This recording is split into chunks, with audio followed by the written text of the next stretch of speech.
Si je vous pose cette question, quels sont les meilleurs endroits où vous pouvez vous positionner efficacement pour pouvoir améliorer vos résultats en trading? C'est ce que nous allons tenter de faire dans cette vidéo. On va répondre à cette question-là à travers la notion SMC ICT de PD Array.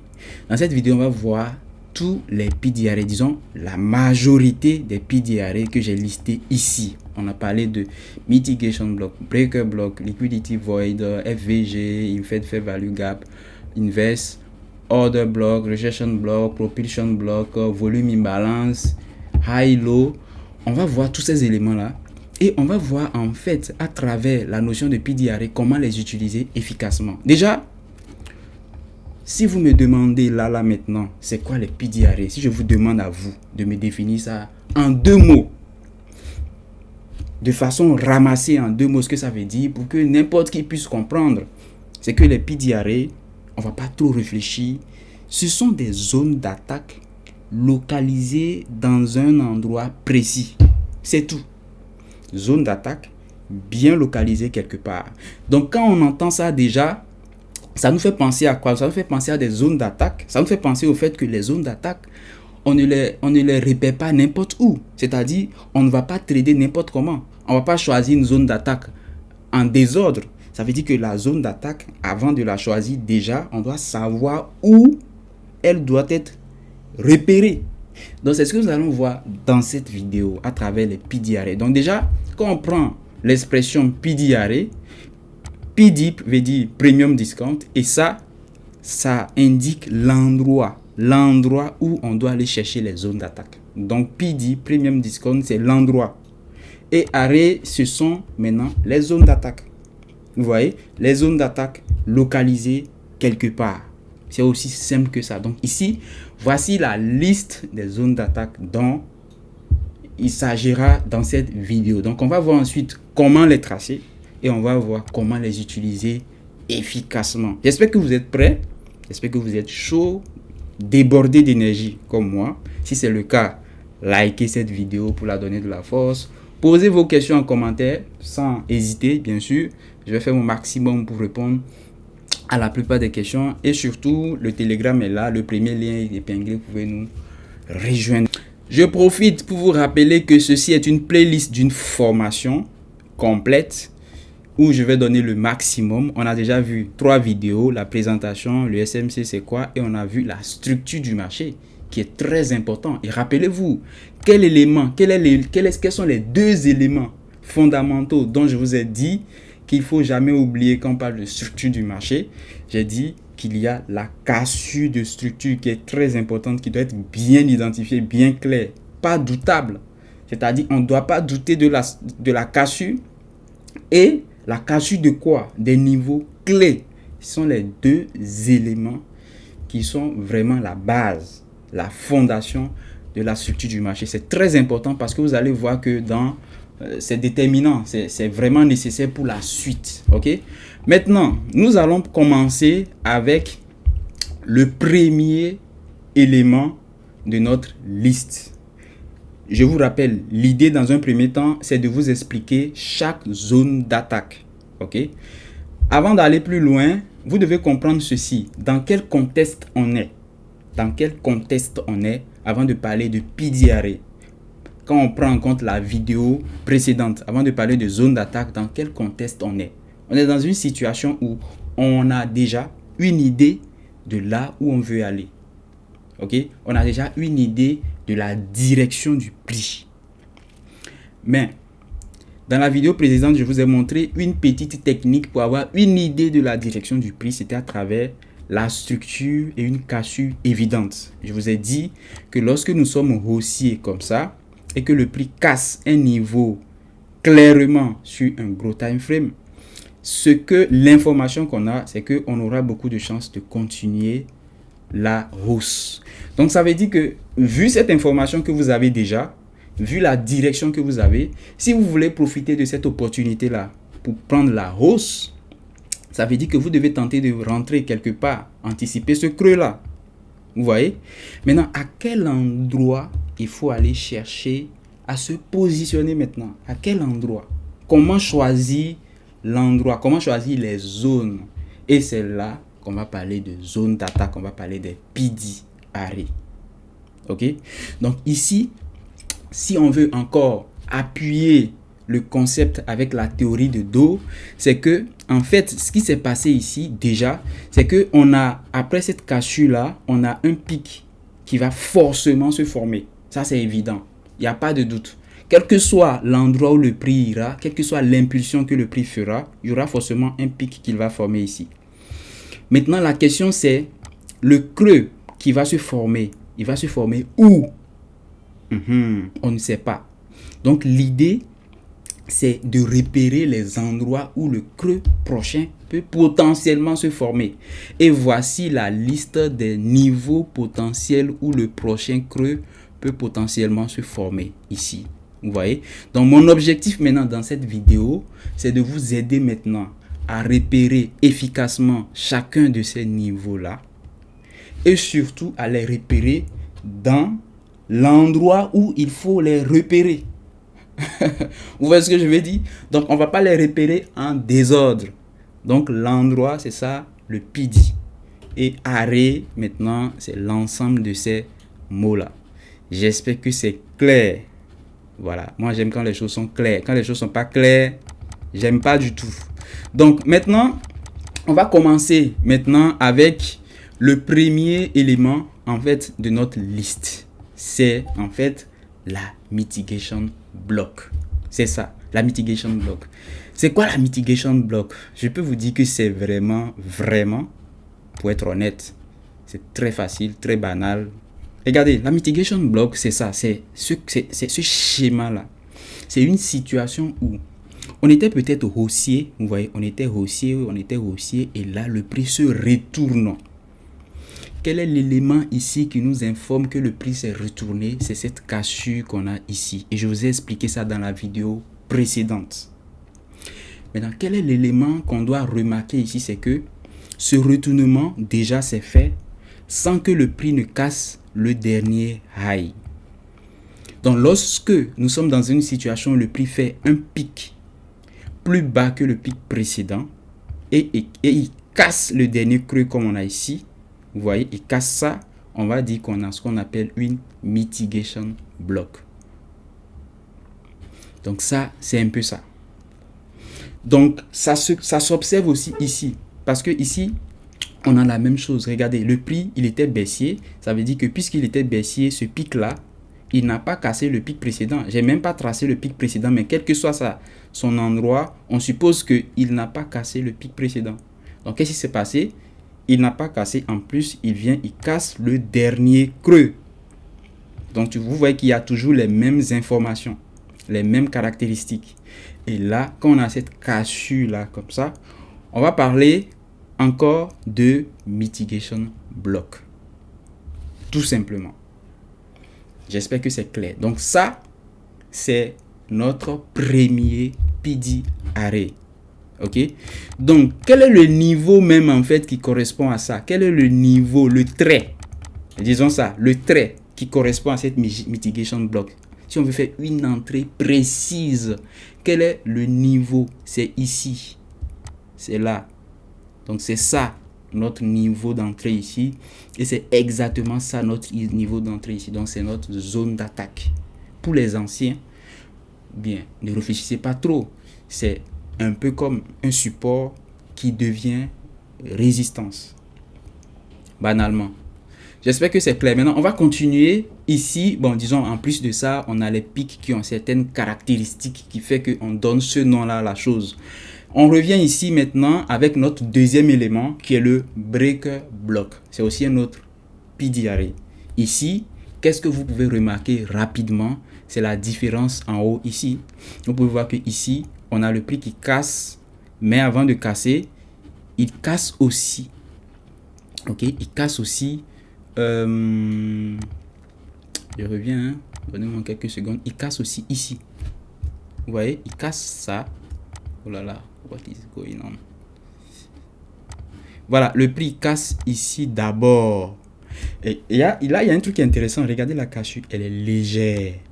Vous voyez, en général, quand le prix casse légèrement comme ça, et qu'il est sur une résistance ou une supply zone, on peut espérer une cassure en bas ici. Vous voyez? Donc ça, c'est un breaker block. Donc on a un pic, une cassure légère et on a une cassure de structure évidente ici. Ici, vous pouvez voir ça un peu comme une demande zone qui a échoué. On n'a pas encore parlé de demande zone, mais on va revenir, mais je sais que vous savez. C'est un peu comme une demande zone qui a été détruite. Et donc, comme la demande zone peut redevenir, changer de polarité, comme l'inversion de polarité, support, résistance, résistance, il devient support, on a la même chose ici. Donc ici, on a tout simplement, rapidement, notre breaker block. Ok? On va revenir sur des exemples, sur les graphiques. On va y revenir rapidement, mais j'espère que vous comprenez déjà l'idée. Ok? Ok, maintenant que c'est clair, on va aller rapidement sur les graphiques et on va tenter de repérer rapidement des breaker blocks et des mitigation blocks. Ok? Voilà, donc là nous sommes sur le graphique du gold déjà. On va aller voir en H1. Ok? On va aller voir en H1 et on va tenter de repérer des choses. On va zoomer un peu. Voilà. Donc ici déjà, on peut repérer. L'idée c'est de repérer une cassure claire et de regarder un peu comment ça s'est passé par rapport au pic et au creux qui a causé la cassure. C'est tout. Donc ici, on a une cassure bien claire ici. Et quel niveau ici on a? Un breaker ou bien une mitigation. Donc ici, on a une mitigation block. Pourquoi? Parce que le pic qu'on a ici, il est plus bas que le pic précédent. C'est aussi simple que ça. Ok? On continue ici. Maintenant, le niveau d'entrée précis, ça va varier en fonction des personnes.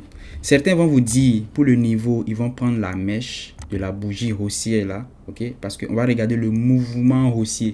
Si on revient voir notre travail ici, vous allez remarquer que dans les deux cas, ok, c'était quoi? C'était un mouvement haussier. Ici, on a un mouvement haussier.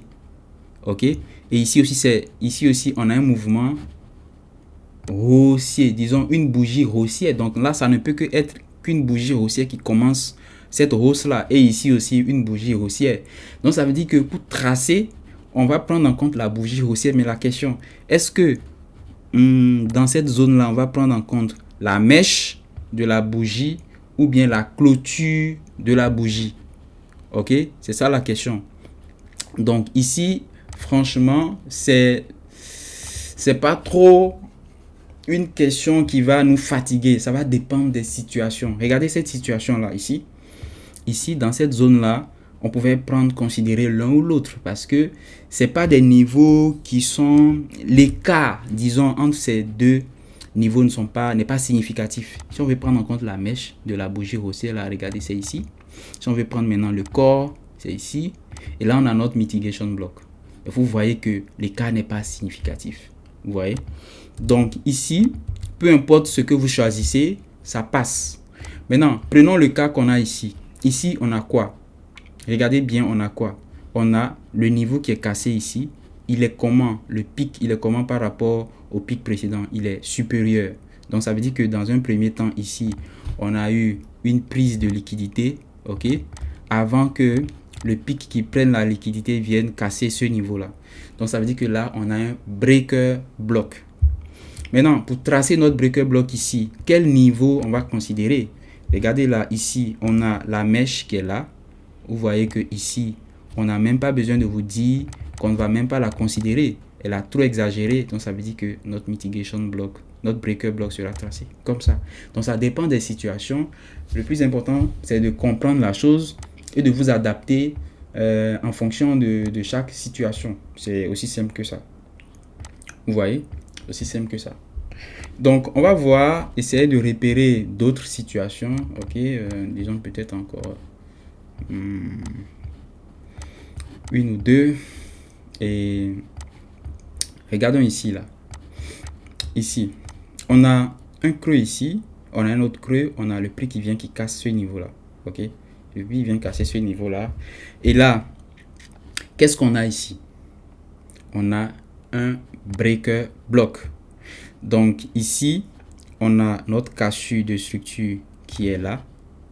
Ok, on peut la tracer ici. Si on veut prendre en compte la clôture, c'est ça.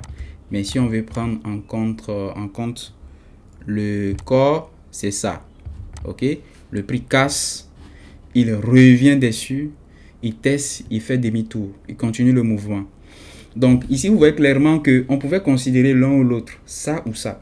Ce que vous allez faire, c'est que quand les deux niveaux sont proches comme ça, si vous ne voulez pas rater le mouvement, vous pouvez considérer la mèche. Ok.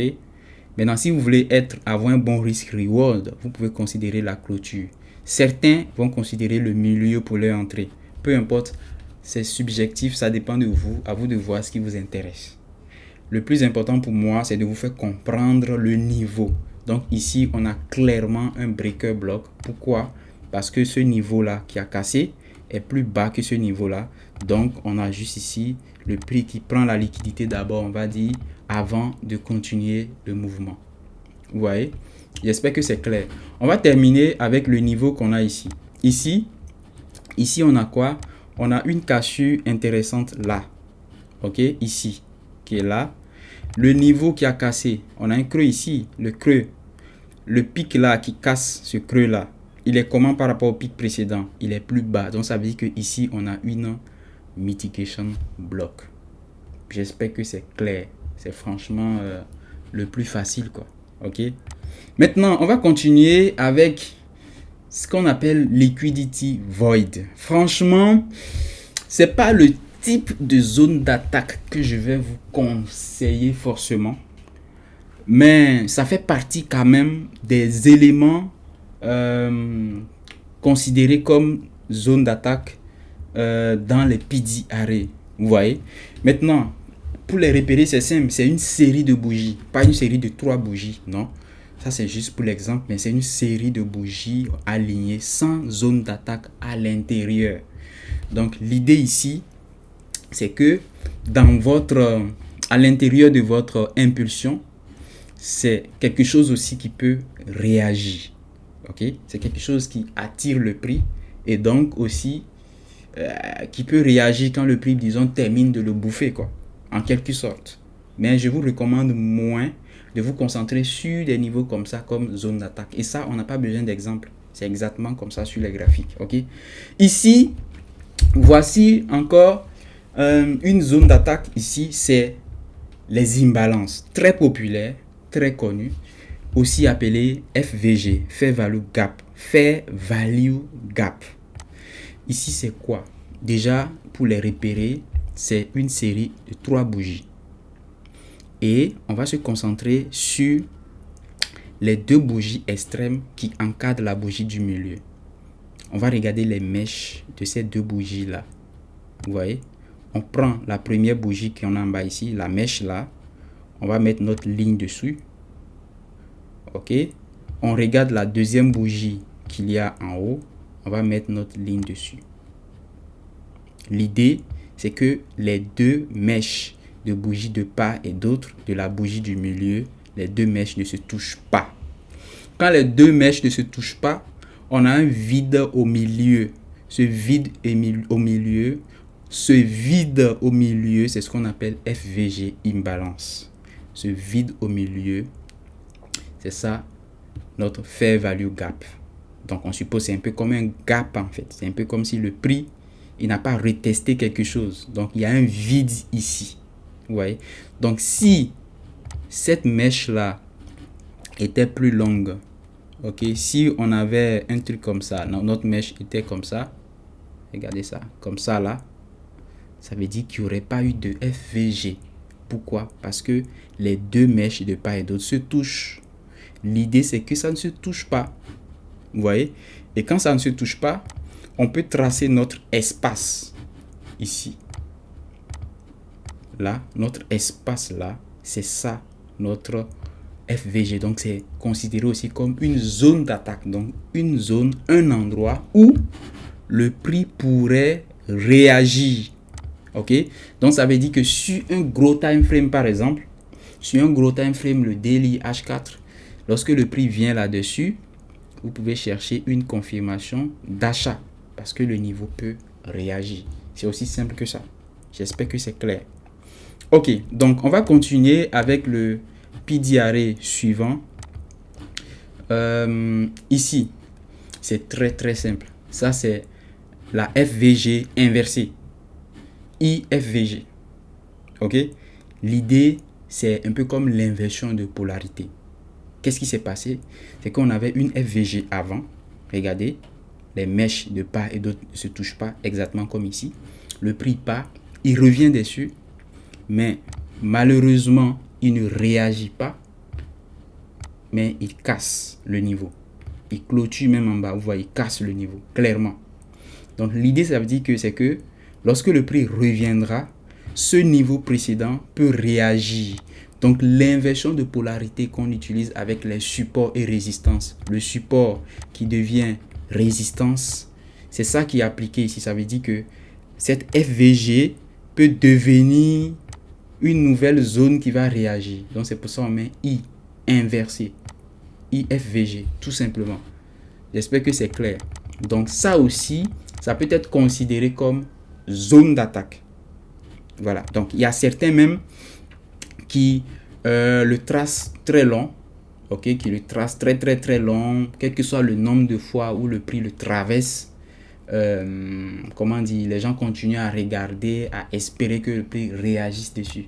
Vous voyez, voilà. Mais je pense que exactement comme les supports qui deviennent résistance, le premier sera le meilleur, c'est-à-dire le premier retest.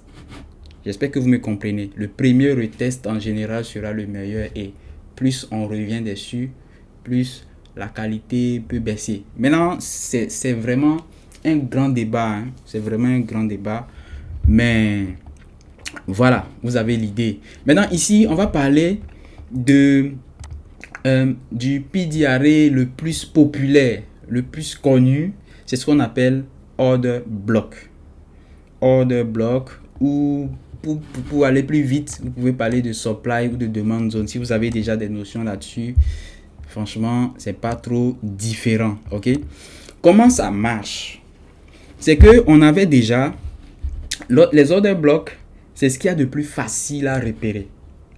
Si vous avez suivi la vidéo précédente, on a parlé des pics et des creux. Si vous savez repérer des pics et des creux, c'est impossible de ne pas réussir à repérer des order blocks. Exactement, surtout quand vous faites exactement comme je vous ai expliqué précédemment. Regardez ici. Lorsqu'on a le prix qui fait un changement de direction comme ça, on a une supply zone hein, directement. Hein, c'est aussi simple et bête que ça. Hein. Vous voyez. Maintenant, la qualité va dépendre de beaucoup de choses. Mais déjà, lorsqu'on a un pic qui se fait comme ça, on a déjà quelque chose de fort qui s'est passé ici. Parce que regardez, c'est pas n'importe quoi. Le prix a changé de direction. Ça veut dire qu'il y a un niveau ici important. Il y a un pic qu'il ne faut pas négliger ici.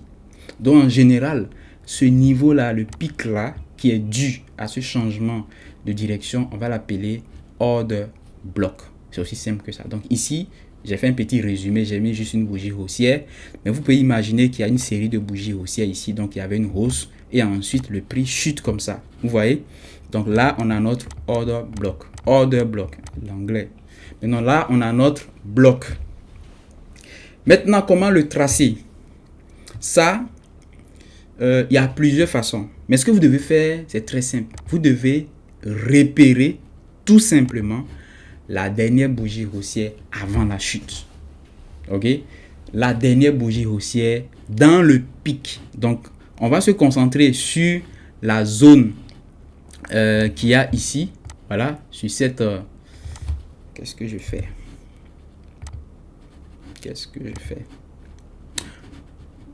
On va se concentrer sur cette zone-là et on va chercher donc la fin, en fait, donc le pic. On va se concentrer sur cette zone et on va chercher quoi? La dernière bougie haussière. Et c'est elle uniquement on va utiliser pour tracer notre zone, notre bloc. Vous voyez, c'est aussi simple que ça. Donc, disons que ici, on aura la mèche, donc on peut la tracer déjà comme ça. Ok. Et certains, ici, on aura ça comme ça. Donc certains en général, ils utilisent cette méthode-là pour tracer l'order block. Mais ce que je vais vous recommander, c'est que pour l'extrémité ici, il faut utiliser la mèche qui déborde. Si c'est la bougie baissière là qui déborde un peu plus ici, comme ça, il faut la prendre en compte pour tracer la ligne qu'on a ici. On appelle ça la distal line dans le monde supply demand zone. Donc dans le monde supply demand zone, pour tracer, on prend en compte la ligne, on regarde les deux mèches, celle qui déborde le plus, on la trace, et ici on trace comme ça. Donc vous avez comme ça, vous venez d'avoir votre order block. J'espère que c'est clair. Maintenant, certains, au lieu de ça, ils vont faire autrement. C'est-à-dire, ils vont, au lieu de prendre en compte la mèche, ils vont tracer les choses comme ça. Ils vont prendre en compte le corps comme ça, ok, et tracer comme ça. À vous de voir. C'est pas trop important, ok. C'est pas trop. C'est des détails quoi. C'est des détails. Souvent, les traders se concentrent trop sur des détails. Dans le trading, certains peuvent dire le contraire, mais il y a certains détails qui ne sont pas vraiment nécessaires. Regardez, imaginez que les deux, la mèche et le truc là, la mèche et le corps, ils sont pas, l'écart n'est pas significatif. Et l'écart n'étant pas significatif, vous n'allez pas perdre le temps à choisir ce que vous voulez, à choisir tout là. Le plus important, c'est que c'est pas significatif. Mais imaginez si la mèche, elle débordait comme ça. Maintenant là, vous ne pouvez pas prendre. Là, vous prenez le corps directement. Maintenant, si les deux, ils sont très proches, vous pouvez prendre tout simplement ça. Comme ça, vous ne ratez pas le signal. C'est aussi simple que ça. Vous voyez? Donc ça aussi, c'est en fait, notre PDRA. Ça aussi, c'est un PDRA. Et l'entrée ici, c'est ça. C'est que quand on l'a comme ça, on va espérer que le prix, il vienne, voilà, tester la chose est chutée. Maintenant, pour les entrées ici, chacun fait comme il veut. Certains vont rentrer sur le milieu de la zone. Certains vont rentrer quelque part en bas de la ligne là, ici, qu'on appelle proximal line. Cette ligne qu'on trace en bas avant de tracer l'autre, on appelle proximal line. Dans le monde supply zone, demand zone, ok? Mais en order block, dans le monde SMCCT, on ne parle pas forcément de proximal line, mais voilà. Disons, c'est pour vous informer. Donc, voilà. Donc, j'espère que c'est clair. Donc, maintenant, on va continuer avec des exemples rapides où on va voir certaines choses. Bon, je pense qu'on va ajouter en même temps ça parce que c'est vraiment très proche. On va parler en même temps des rejection blocks. Ok, ça aussi, c'est un PDRA, c'est une zone d'attaque mentionnée chez ICT. Et qu'est-ce qui se passe ici? C'est quelque chose que vous connaissez déjà. Regardez ma première vidéo de ma chaîne. Ma première vidéo, je parlais d'une stratégie scalping que j'ai beaucoup utilisée sur les indices synthétiques. J'ai utilisé cette stratégie sur le crash, les crash boom, ça marchait très bien. Je l'ai utilisé en 2019, en 2020. Ouais. Et franchement, c'était magnifique. Donc, ça, c'est pour ceux qui utilisent les indices synthétiques. Ok, ici, regardons un peu. C'est exactement comme précédemment, c'est-à-dire on a une supply zone, on a, comment dire là, notre order block qui est là. Mais sauf que, il y a quelque chose de particulier ici, c'est que il y a des mèches qui débordent un peu. C'est un peu comme si on avait,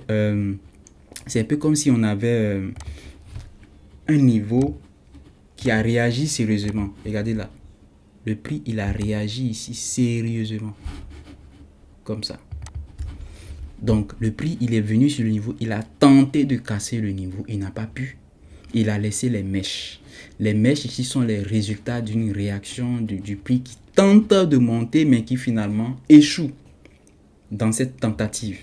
Et là, lorsqu'on a des mèches comme ça, bien évidentes, donc là, c'est pas des petites mèches, des trucs à peu près, des mèches bien claires, on va parler là de rejection block. Donc, un bloc qui s'est formé par la réjection du prix qui se fait repérer donc par les mèches.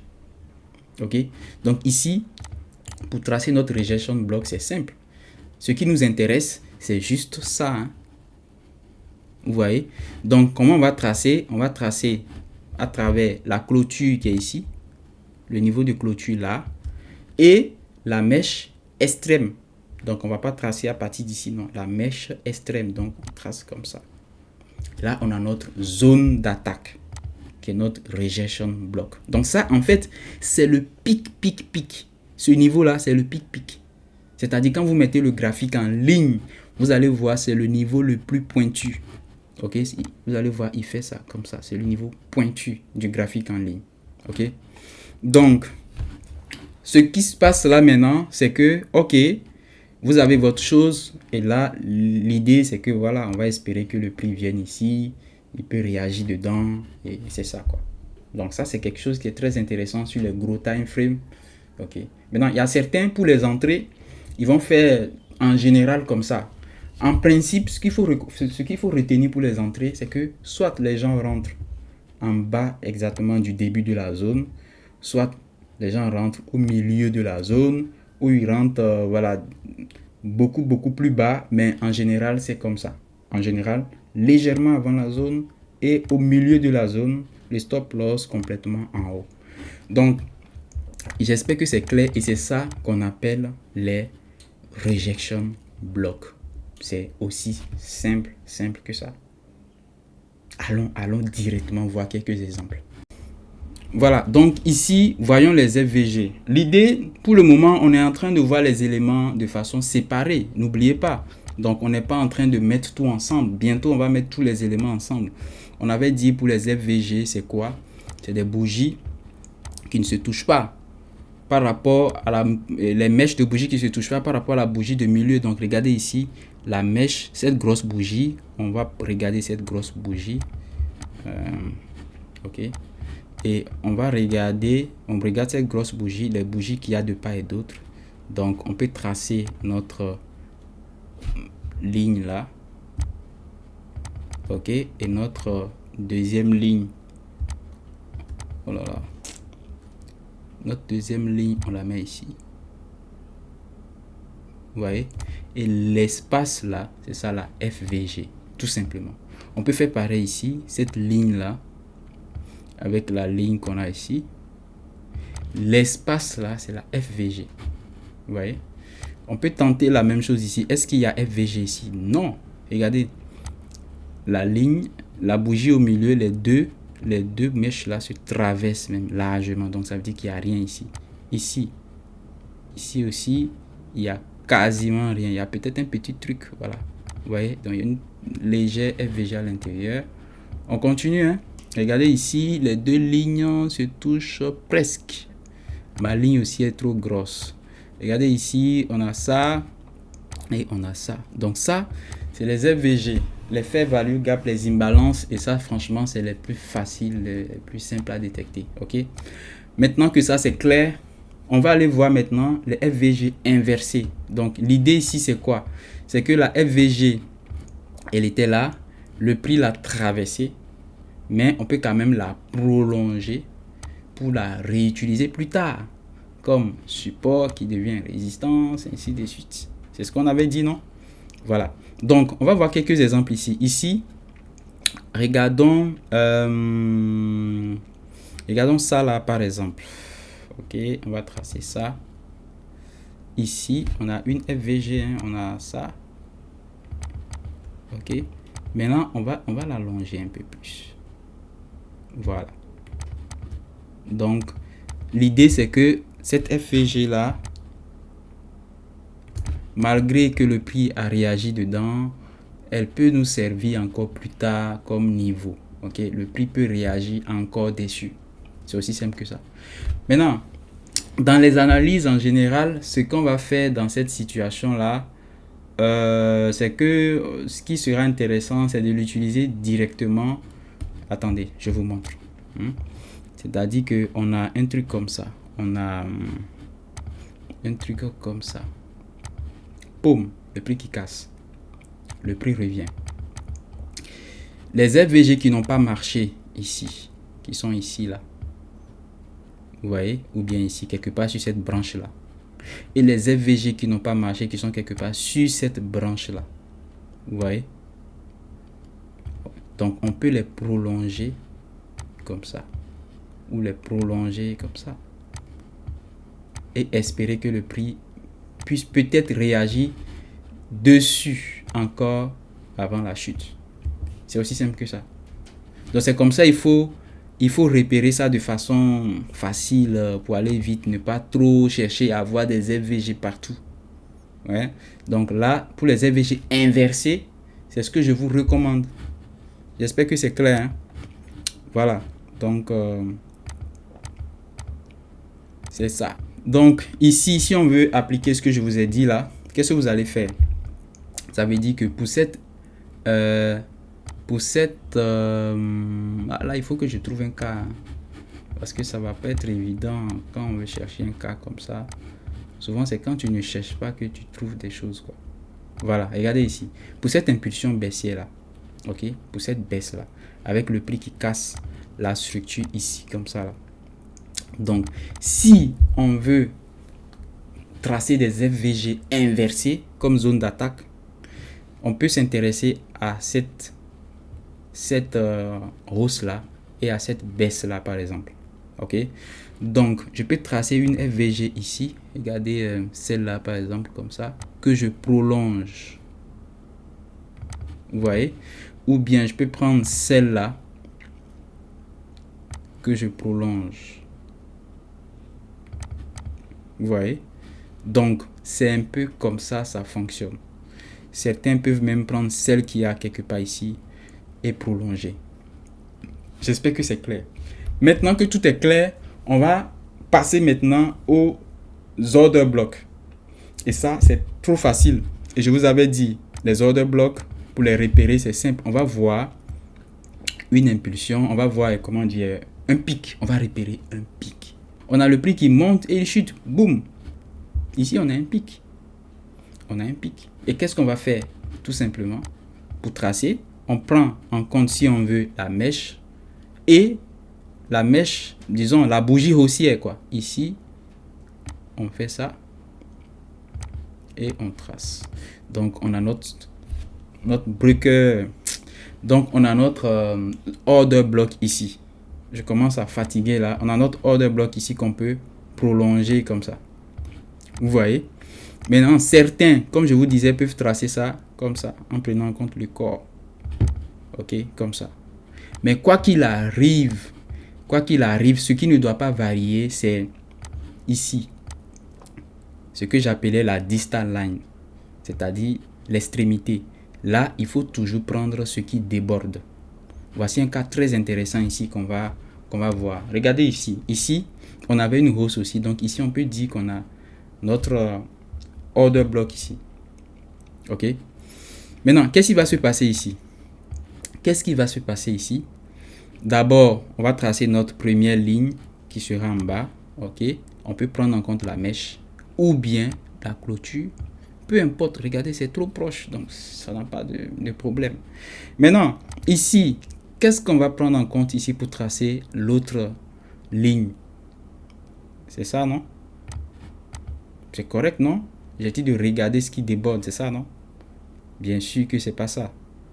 Parce que ici, pour la définition, on a parlé des deux bougies uniquement dans la définition. Mais ici, il y a une troisième bougie qui a débordé. Donc, c'est elle, on va prendre en compte là. On va tracer notre zone comme ça. C'est aussi simple que ça. Et maintenant, ici, pour le trading, on peut prendre en compte le milieu de la zone. On peut prendre en compte tout ce que vous voulez. Et c'est parfait, quoi. Vous voyez? C'est aussi simple que ça. Donc, on va tracer encore. Voilà, on va tracer maintenant sans trop parler. Donc, on peut tracer cette zone-là comme notre order block. On peut tracer celle-là aussi comme order block ici. Vous voyez, on peut tracer ça comme on veut, comme ça. Ok. Donc, on peut tracer cette zone-là ici. Mais vous voyez que ici, je prends les order blocks en désordre sans respecter un principe. Donc, l'idée maintenant, c'est quand on va ajouter tous ces PDRA là dans le contexte de marché qu'on a vu, donc la structure du marché, dans les premium discounts, ça va commencer à avoir du sens. Vous voyez? J'espère que c'est clair. Donc là, on vient de voir des exemples pour ça, pour ça, pour ça. Donc ça reste des exemples pour la rejection block. Ok, je pense qu'on a eu un exemple pas mal ici déjà. Vous pouvez voir ici déjà, on a le prix qui nous fait des mèches ici. Regardez ça. Vous voyez ça comme ça. Donc ça veut dire que ici, cet espace là peut être notre rejection block. Vous voyez cet espace là, cette zone là, tout simplement, hein. Ici aussi on peut tracer une rejection block ici. Ici aussi on peut tracer, donc on peut avoir un truc comme ça là. Vous voyez, on peut avoir un truc comme ça aussi là, comme ça. Vous voyez, donc vous voyez que je les trace en désordre sans regarder un principe donné, hein, sans regarder prendre en compte toute l'analyse. Mais regardez, on peut tracer notre rejection block comme ça. Vous voyez, ainsi de suite. Regardez ici, c'était bien évident. Ok, on peut tracer notre rejection block comme ça. Mais vous ne devez pas oublier quelque chose, c'est que si vous voulez trader les rejection blocks, vous pouvez rater beaucoup d'opportunités. Parce que le prix peut réagir souvent en haut, en haut, en haut, avant de partir. Donc c'est vraiment important de ne pas oublier ça. J'espère que c'est clair. Maintenant que tout est clair, nous allons parler maintenant de propulsion block. Ça aussi, c'est un PDRA, donc une zone d'attaque utilisée qui fait partie des PDRA. Et comment ça fonctionne?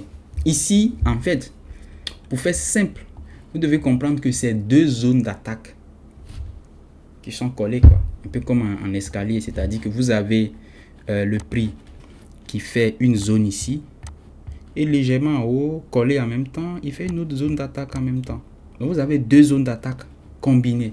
Donc on se dit, ok, comme c'est deux zones d'attaque combinées, si le prix revient, ok, il revient dessus, bon, le prix il aura un peu chaud parce qu'il doit d'abord traverser la première zone d'attaque avant de traverser la deuxième zone d'attaque.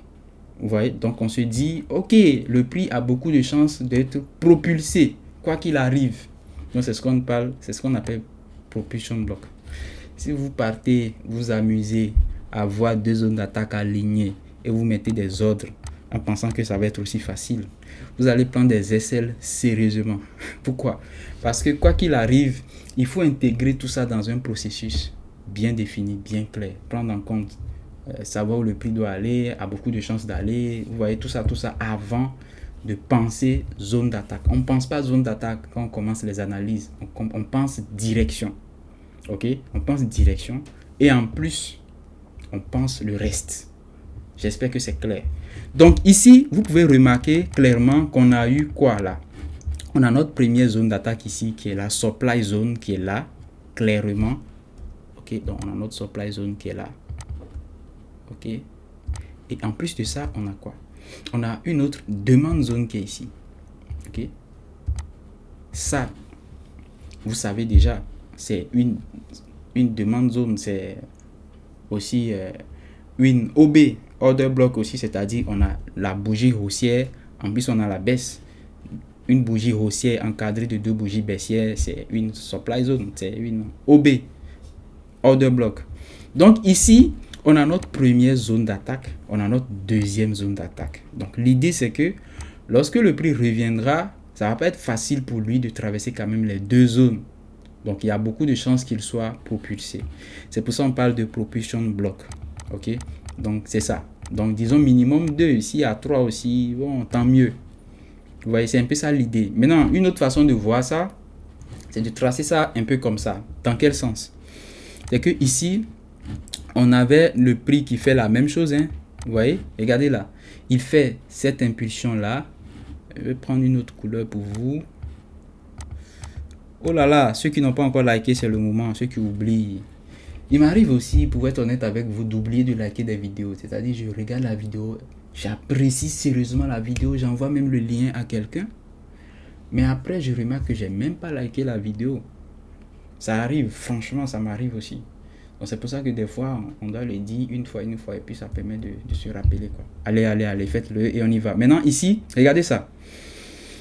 Ici, on a un niveau. Ça, c'est une mitigation block. Comme ça. Donc, j'allais dire breaker block. Comme ça. Et en plus de ça, imaginez que le prix... Bon, parce que ici, bizarrement, la mitigation block... écoutez bien, la mitigation block ou bien la breaker block en quoi là, en lower time frame peut correspondre à juste une OB, hein, une order block. Donc essayez de comprendre ça bien. C'est-à-dire que ça là, comme ça, en lower time frame, peut être ça là en higher time frame. Donc ça fera que pour tracer la propulsion block, on peut la voir autrement. Vous voyez? Donc on va se dire cette hausse là, cette bougie haussière correspond à ce mouvement haussier qu'on a ici. Donc pour tracer la proximal line, on va juste mettre un trait ici. Ok? Et maintenant la CP zone qu'on a ici, bon, qu'est-ce que j'ai dit? La demande zone qu'on a ici va correspondre à ici. Vous voyez? Donc ça fera que on a deux zones combinées comme ça. On a ce niveau-là plus ce niveau-là. Les deux combinés nous forment maintenant notre propulsion block. J'espère que c'est clair. Voilà, c'est aussi simple que ça. Ok, c'est aussi simple que ça. Donc, on va voir quelques exemples après. On continue. On n'a pas encore fini. Maintenant, il y a encore, ok, un autre type de PDRA qu'on appelle volume imbalance. Volume imbalance. Qu'on aurait peut-être pu appeler aussi volume FVG, je sais pas. Mais c'est ça, volume imbalance. Comment ça fonctionne? On a deux bougies qui vont dans la même direction dans un premier temps. Vous voyez? Donc là, dans notre cas ici, c'était deux bougies baissières. Donc ça aurait pu être deux bougies haussières. Deuxième constat, c'est que les deux bougies là ne se touchent pas. Il y a un écart entre les deux bougies là. Il y a un vide dedans. Ça, c'est intéressant. Et l'autre observation, surtout, c'est que l'ouverture, les niveaux de fermeture, ici la fermeture et l'ouverture, ne se touchent pas. Si vous remarquez bien les graphiques, en général, les niveaux se touchent comme ça. Regardez le début du rectangle ici, la clôture de la bougie et l'ouverture de la bougie se touchent. Vous voyez? En général, ça se touche. Très généralement, ça se touche. Mais quand ça se touche pas, il y a un gap, il y a un écart dedans. On va parler de volume imbalance. Ok? Volume imbalance. Mais attention, ici, on ne regarde pas les mèches. Les mèches peuvent se toucher. Il n'y a pas de problème. Regardez d'ailleurs, pour notre exemple, regardez, les mèches se touchent. Vous voyez? Quand les mèches se touchent, c'est même pas un problème. L'essentiel pour nous, c'est que l'ouverture et la clôture ne se touchent pas. Là, on parle de volume imbalance. Vous voyez? Ok. Quand on veut comparer par rapport à la FVG, vous voyez que ce n'est pas la même chose. La FVG, il y a une bougie à l'intermédiaire.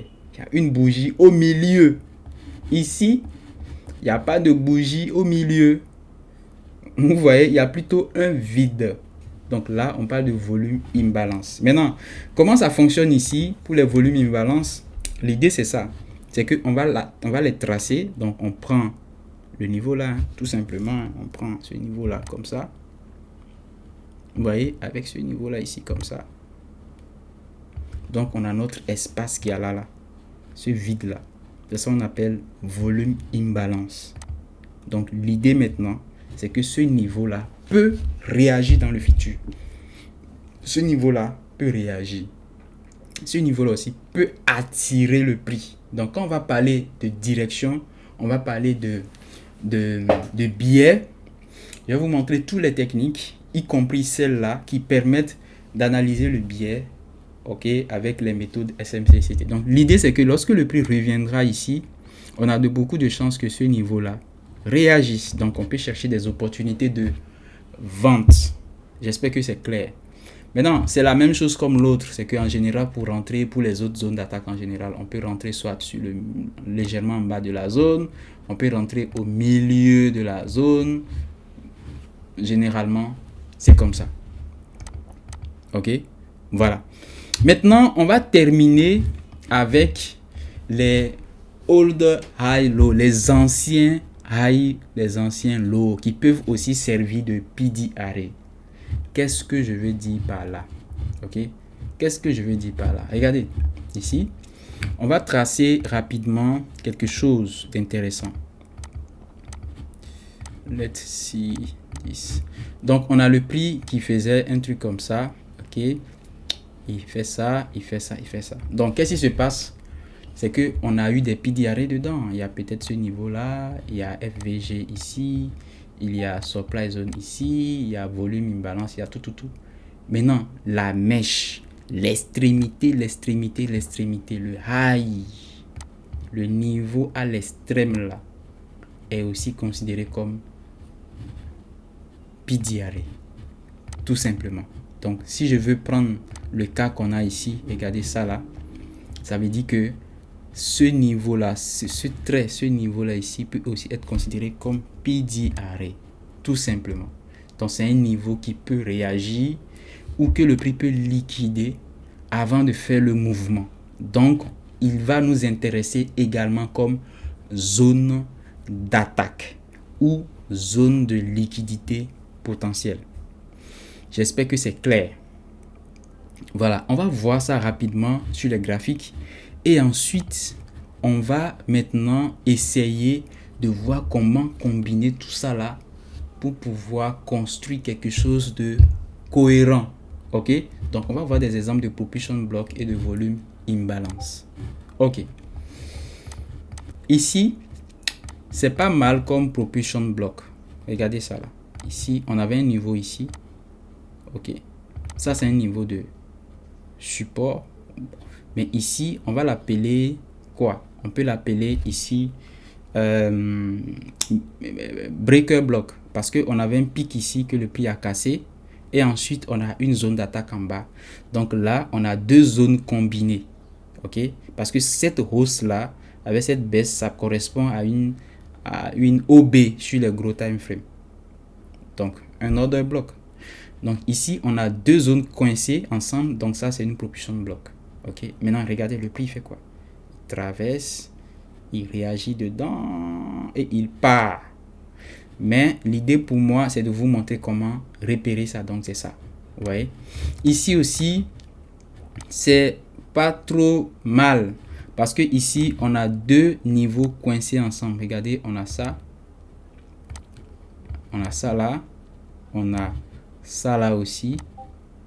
Ok. Et puis même on a ça. Donc, c'est pas mal comme propulsion block. Regardez la bougie, elle vient violemment, mais malgré l'avalement, elle réagit dessus, elle monte.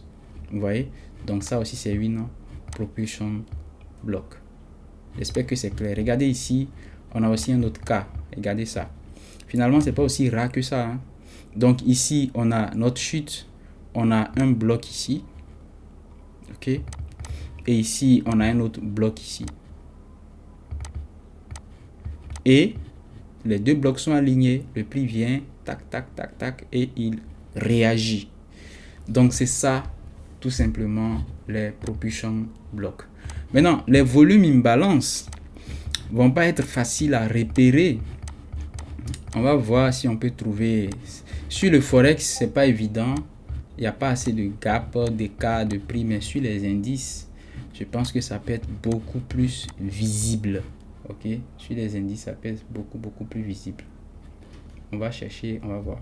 Voilà, maintenant là, nous sommes sur le Nasdaq. Et vous voyez que déjà, on voit des gaps déjà. Hein. J'ai déjà vu des gaps. Vous voyez des gaps. Des gaps et voilà. Disons que la différence entre un gap et une volume ou bien un volume imbalance, c'est quand le gap il est bon, rien ne se touche quoi. Vous voyez le vide, il est bien évident ici. Vous voyez, les mèches ne se touchent même pas. il y a vraiment absence de cotation, quoi. Vous voyez, les mèches ne se touchent même pas. Donc là, on va parler de gap. Mais quand les mèches se traversent et puis c'est les corps qui ne se touchent pas, on va dire qu'il y a volume imbalance. Mais franchement, les deux sont quasiment utilisés de la même façon. Donc, on n'a pas trop besoin de se tuer pour les concepts là. Ici, voici un exemple très intéressant de volume imbalance. Vous voyez que là, on a deux bougies haussières. On a des mèches qui se traversent. Et à l'intérieur, on a ça. Ok, donc ça, c'est aussi simple que ça. Voilà. Je pense que c'est déjà bon comme exemple parce que c'est pas un truc évident à trouver. Ok, et voilà. Voilà, maintenant, nous allons aborder les vraies questions. La question, c'est l'utilisation de tout ça. Comment les utiliser efficacement avec, comment dire, la notion de PDRA. Ok, c'est aussi simple que ça. Déjà, je vais vous rappeler maintenant le contexte de départ qui était présenté. C'est qu'on était dans une situation quasiment comme ça. Ok, où on avait, oh là là, c'est trop, c'est immense. On avait un truc comme ça. On avait une cassure comme ça. Et le prix qui revenait. Et je vous avais expliqué tout. Qu'on a eu une situation, le prix doit monter. On vient anticiper le creux. Comment ça va se passer? Ok. La première des choses, c'est que nous allons chercher notre PD, notre Premium Discount.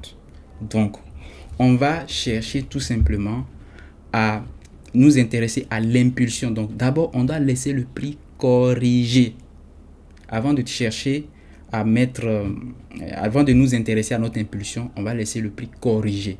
Beaucoup se mettent à attaquer lorsque le prix est comme ça. Non, vous ne pouvez rien faire. Vous devez laisser le prix corriger un peu. Et quand le prix corrige, vous mettez votre outil de Fibonacci maintenant. Ok? Sur l'impulsion. Est-ce qu'il faut considérer les mèches ou le corps pour tout ça? Franchement, c'est subjectif. Ça dépend. C'est exactement comme les exemples que je vous ai montrés précédemment. Ça dépend de si c'est significatif ou pas. Vous voyez? Voilà. Donc ici maintenant, qu'est-ce que vous allez faire? Vous mettez votre outil ici. Ok, Fibonacci de là à là, et vous allez séparer l'impulsion en deux parties égales. Ok, et là, on va voir l'exemple sur le graphique et ne vous inquiétez pas, on va revenir. Et là, nous avons un espace en haut ici qu'on va appeler Premium, espace Premium, et nous avons un espace en bas ici qu'on va appeler Discount. Comprenez que l'espace Premium, c'est l'espace où on va vendre. Premium, ça veut dire cher. Premium, ça veut dire cher. Comprenez ça comme ça. Donc, on va chercher à vendre cher. L'espace discount, c'est l'espace moins cher. Donc, on va chercher à acheter moins cher pour revendre cher. Ou bien, on va vendre cher pour acheter moins cher. Donc, c'est un peu ça l'idée.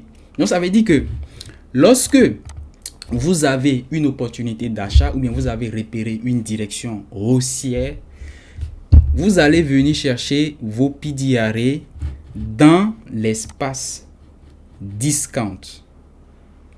Ou lorsque vous avez votre opportunité de vente, vous allez chercher vos PDRA dans l'espace premium.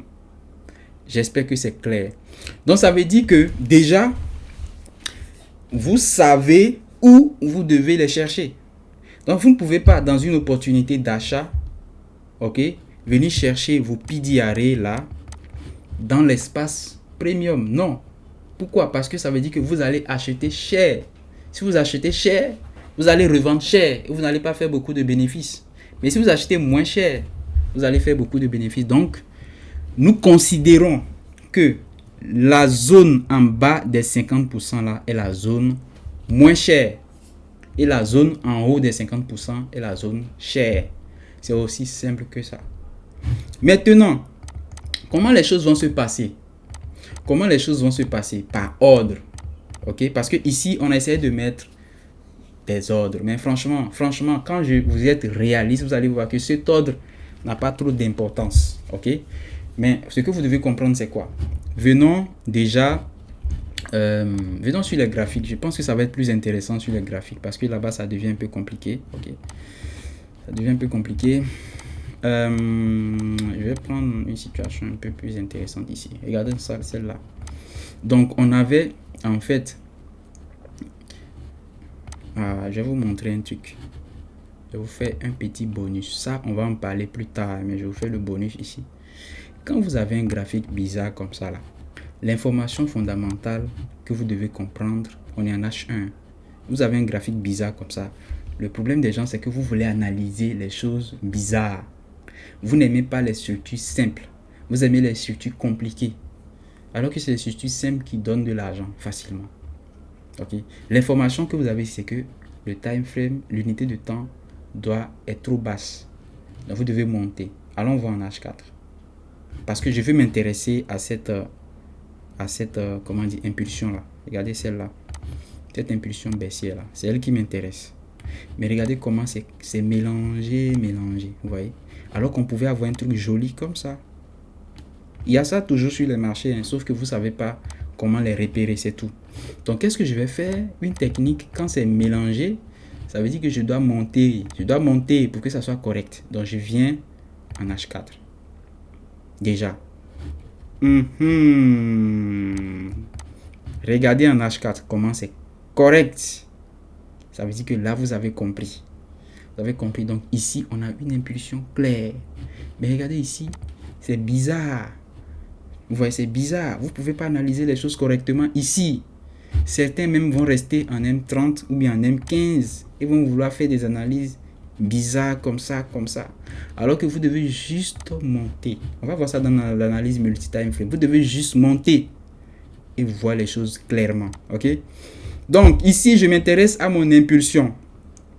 Ok, je prends mon outil Fibonacci. Mon outil, je l'ai réglé comme ça. Je viens ici. Ok? Ici, là. Ok, vous voyez les choses ici, vous pouvez cocher. Je vais en retirer celui-là. Ok, donc vous voyez que ici, je vais mettre une couleur pour le 50. Attends, comment ça va se faire ici? Attendez, je vais vérifier un truc. Ok, comment je peux remplir la couleur? Arrière-plan, ok. Arrière-plan.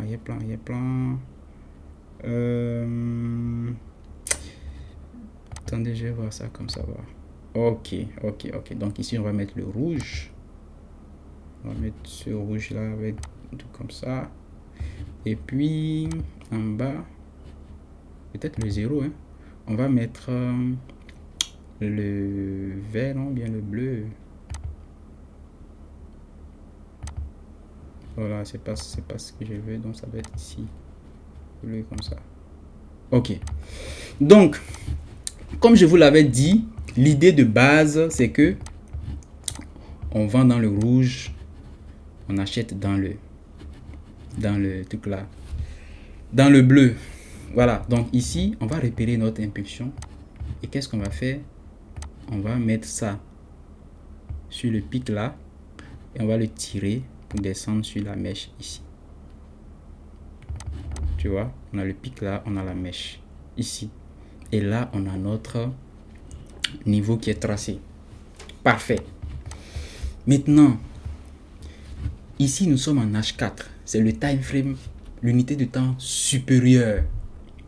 Qu'est-ce qu'on devait faire avant de mettre l'outil? On devait analyser, on devait voir la direction, on devait voir où le prix a beaucoup de chances d'aller, on devait faire des réflexions, tout ça. Et regardez ici le contexte. On est baissier. Clairement.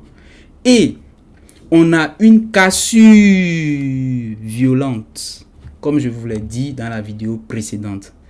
Cassure d'un niveau clé. Est-ce que c'est pas un niveau clé ça? Oui, c'est un niveau clé. C'est un niveau clé.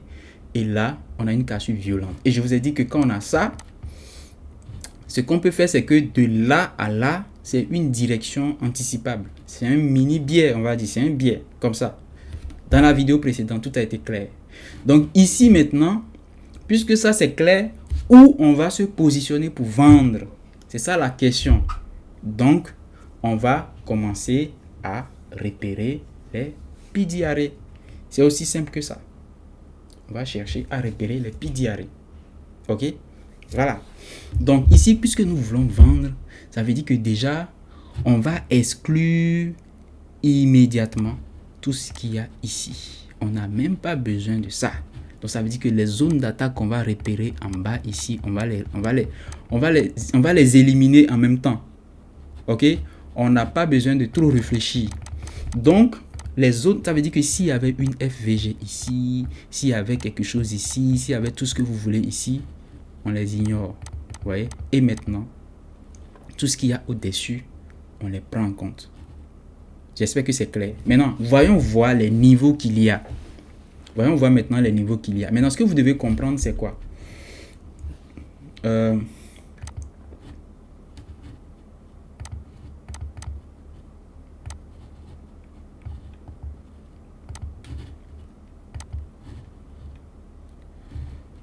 Je suis allé copier les trucs là. Je peux voir si je peux les coller ici. Pour que ça me... Ah, magnifique. Voilà. Donc, ce qu'on va faire, c'est quoi? C'est que ici, voici les premiers PDRA qu'on peut rencontrer. Ici, je les ai mis par ordre de comment je vais dire ça? Pas par ordre d'importance, franchement. On ne peut pas parler d'importance ici. C'est par ordre de ce qu'on peut rencontrer en premier, quoi. Donc, quand le prix corrige, on peut rencontrer en premier soit la mitigation block ou le breaker block. Et dans notre cas ici, c'est ça. Mais ça dépend. Vous voyez? On peut rencontrer l'order block aussi en premier. Donc ici, vous voyez que c'est ça ici. Regardez ça là. L'order block est ici. La supply là. Donc, on a ça et on a ça. Qu'on a rencontré ici. Les deux. Vous voyez? Ok. On peut rencontrer une liquidity void. Ici, il n'y a pas de liquidity void en tant que tel. Ok. Voilà, il y a une zone au milieu et puis franchement, c'est pas vraiment ça. On peut rencontrer une FVG. Ok. On monte progressivement. On a la FVG ici. Ici, vous voyez que c'est un peu différente parce que ici, on a des bougies de couleurs différentes qui l'encadrent. Mais c'est une FVG également. On peut rencontrer une FVG inversée. Ok, FVG inversée. Est-ce que ici il y en a? Je pense que oui. Si on zoome bien, on peut trouver quelque chose. Regardez ici. On a quelque chose. On peut tracer ça. Comme ça. Regardez ça là. On a une FVG inversée ici. Ok, qui a été traversée plusieurs fois jusque là. Ok. On peut rencontrer des order blocks. Oui, il y en a. Regardez ça. Order block. Le dernier buy avant le sell. Donc, on peut le tracer, on peut le mettre en évidence. Je ne vais pas mettre les couleurs différentes. Franchement, j'ai pas vraiment le temps. Je vais aller vite. Donc, ici, on a notre order block qui est là. OK? On peut rencontrer une propulsion block. Oui. Regardez, il y a deux supply zones combinées. Il y a deux zones combinées. Il y avait cette mitigation block plus ça. Donc, les deux combinés, ça fait une propulsion block. C'est clair. Ici, c'est une mitigation block. Pourquoi? Parce que le high n'a pas ramassé cette liquidité-là. Donc, on a cassé sans prendre le high là. Donc, là, on a notre propulsion block. On peut avoir une rejection block. On peut avoir une rejection block. Et c'est ça en haut ici. Je peux la tracer comme ça. Regardez ça là. Ok. Ici, on peut avoir l'ancien high. Bon, un volume imbalance. On peut avoir volume imbalance. Mais regardez ici, il n'y en a pas directement. Mais il y a quelque chose ici. Voilà. Les gens le tracent aussi. On pouvait prolonger. On peut avoir l'ancien high ici. On le trace aussi. Donc, on a quasiment tous les PDRA réunis ici. Vous voyez? Maintenant, quel PDRA le prix va choisir? Ça, c'est la question la plus difficile. Je peux vous dire quelque chose de très intéressant. C'est que personne ne sait. Personne ne sait la PDRA ou bien le PDRA, c'est même pas que le prix va choisir. Personne ne sait. Sur cette terre, personne ne sait. Si vous connaissez quelqu'un qui sait, dites-le moi. Je vais l'inviter et puis on va causer. Maintenant, c'est pour ça qu'il y a les confirmations. Mais c'est pour ça qu'il y a quelque chose de très intéressant que je vais vous dire dans cette vidéo. C'est pour ça qu'il y a quelque chose de très intéressant que je vais vous dire dans cette vidéo. Puisque nous ne savons pas quel PDRA va réagir, nous sommes amenés à utiliser des confirmations. Mais, ce que vous devez comprendre aussi, c'est que si l'analyse elle est bien faite, le prix va quand même réagir dans un espace donné. Est-ce que c'est clair? C'est-à-dire en temps normal, quoi qu'il arrive, le prix quand même doit réagir puisque nous sommes baissiers dans l'espace rouge là. On sait qu'il va quand même réagir dans cet espace rouge. Bien qu'on ne sait pas où ça sera précisément puisqu'il y a plusieurs PDRA dedans, mais on sait quand même que ça sera quelque part là-bas. Donc ça veut dire que on peut vendre directement. Vous voyez ça? On peut vendre directement. Parce que, qu'est-ce qui va se passer? Finalement, vous allez voir que vous avez deux possibilités. Soit, vous essayez d'avoir une entrée millimétrée, donc vous devez chercher une confirmation sur l'un des PDRA, et là, ça ne va pas être facile. Et là, le prix peut vous déclencher, vous donner la confirmation et finalement aller plus haut. Mais une chose est sûre, c'est que le prix, il va quand même bien respecter, dans beaucoup de cas, le dernier high ici. Donc, au moins, vous voyez, c'est-à-dire que quand on vous a listé tous ces PDRA là, qu'est-ce que ça veut dire concrètement? Jusqu'à mettre le dernier high ici. Qu'est-ce que ça veut dire? Ça veut dire que le prix, qu'est-ce qu'il peut faire ici? Il peut venir là. S'il casse, tu cherches, tu l'attends sur le prochain. S'il ne réagit pas, il casse, tu l'attends sur le prochain. S'il ne réagit pas, il casse, tu l'attends sur le prochain. S'il ne réagit pas, il casse, tu l'attends sur le prochain. C'est ce que ça veut dire. 1, 2, 3, 4, 5, 6, 7, 8, 9, 10. S'il ne réagit pas, tu l'attends sur le dernier high. S'il ne réagit pas, ok, tu l'attends encore. Il peut liquider et puis il chute. Ou bien continuer la hausse. Donc, ça veut dire que dans la majeure partie des cas quand même, ce niveau-là, bien qu'il sera liquidé, il est aussi intéressant. Donc, c'est pour ça que vous allez voir certains, ils font des entrées directes. Au lieu d'attendre que le prix vienne réagir sur un niveau, puisque de toutes les façons, on ne sait pas où ça va se passer. Donc, certains vont faire quoi? Ils vont rentrer directement ici, quelque part là. Donc, il peut rentrer, voilà, quelque part ici, il met son stop loss là. Et puis, il va chercher à prendre 1 pour 1 ou bien 1 pour 2. Et puis, c'est tout bon. Maintenant, d'autres vont se dire, ok, moi, je vais attendre une confirmation parce que. Vous voyez? Voilà. Dans ma communauté privée, ce que nous, on a fait, c'est qu'on a une stratégie, on a deux setups bien précis qu'on a définis de quelle façon.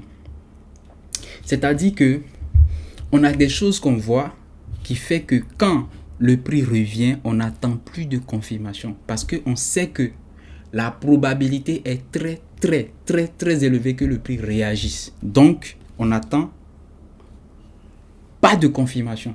Quand je dis pas de confirmation, c'est pas de confirmation. Quand vous allez venir dans la communauté, vous allez voir ce que je dis. Pour nous rejoindre, on a le lien en description et le lien en commentaire. Premier lien épinglé. Des fois, nos trades sont tellement simples que les gens se demandent, les membres de la communauté, mais comment quelque chose aussi simple et banal peut marcher? Mais c'est parce que vous cherchez des choses trop compliquées. Vous voulez compliquer les choses. Vous voyez, c'est une force pour nous de faire des entrées sans confirmation. Et puis ça passe. Tu vois, parce que si tu veux faire réussir une entrée bien précise comme ça, peut-être sur la mèche ici, tout ça là, c'est pas forcément avec une confirmation, bien qu'une confirmation peut quand même faire l'affaire. Bon, là, je vais vous montrer quelques exemples. Je suis dans mon groupe privé. Je vais vous montrer quelques exemples de trades que les gens ont pris. Vous voyez ici, vous voyez comment il a fait pour rentrer ici précisément. Vous pouvez aller voir sur les graphiques, vous voyez la date. C'est même pas vraiment un exemple que je vais. Voilà, regardez ici par exemple. Vous voyez ici, c'est un autre trade. Ici, c'est un trade. Ça, c'est quoi? GBP, Odd, GBP CAD. Ensuite, le troisième trade, il a validé sur son challenge. Mais ici, regardez ça. Ce que j'essaie de vous faire comprendre, c'est que ici, c'est le H1, il a montré, mais en réalité, il a pris le trade en H4 directement, sans confirmation, directement. Vous voyez ce que je veux dire? Voilà, il a dit ici D1 H4. Donc, c'est ça, hein? Je vais voir si je peux voir pour quelqu'un. Voilà, regardez ça là. Vous voyez comment il a fait l'entrée ici? Il a fait l'entrée ici directement et le prix il est allé direct, sans confirmation. Ok? Regardez ici. Regardez ça. Il y a eu, comment dire, une certaine certitude très intéressante. Ici, regardez ça là. Regardez ici. Il fait l'entrée ici sans confirmation. Pourquoi il est rentré ici? Vous voyez, il y a des choses précises qu'on cherche, qui nous rassurent. Vous voyez? Voilà, lui, il dit que ça l'a bien servi parce que j'avais envoyé l'analyse. Il est rentré ici. Ça, c'est le H1, il a mis, mais c'est le H4 directement, sans confirmation. Donc, ici aussi, ici, il a même publié le trade avant. Vous voyez? Et puis, après, c'est passé sans confirmation. Vous pouvez aller voir ce qui s'est passé sur les graphiques du DXY. Là, on est en H4. Comment vous pouvez imaginer qu'en H4, nous allons prévoir rentrer directement ici sans confirmation? Qu'est-ce qu'on a vu? Vous voyez? Donc, c'est tout ça là.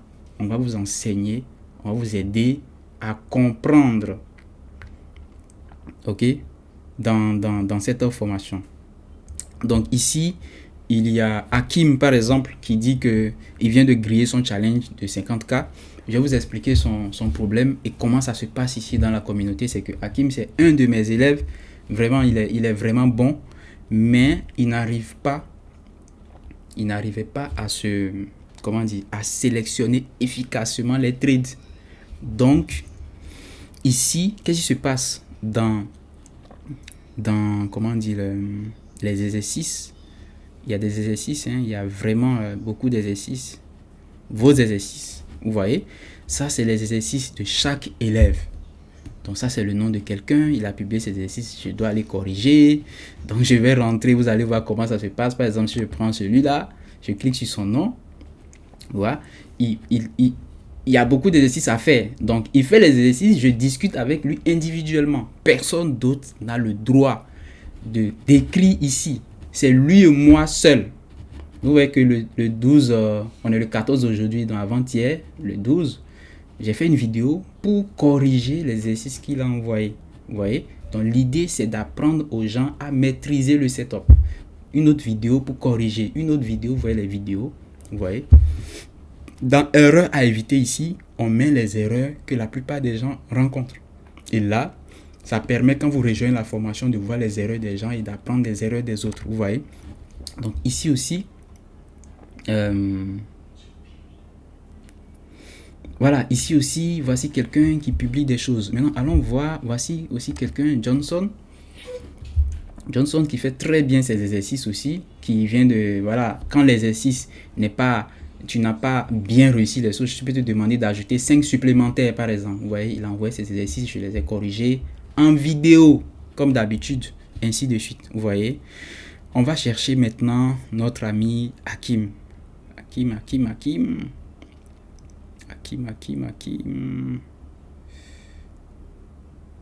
Pour vous montrer comment ça se passe, comment c'est vraiment important notre suivi.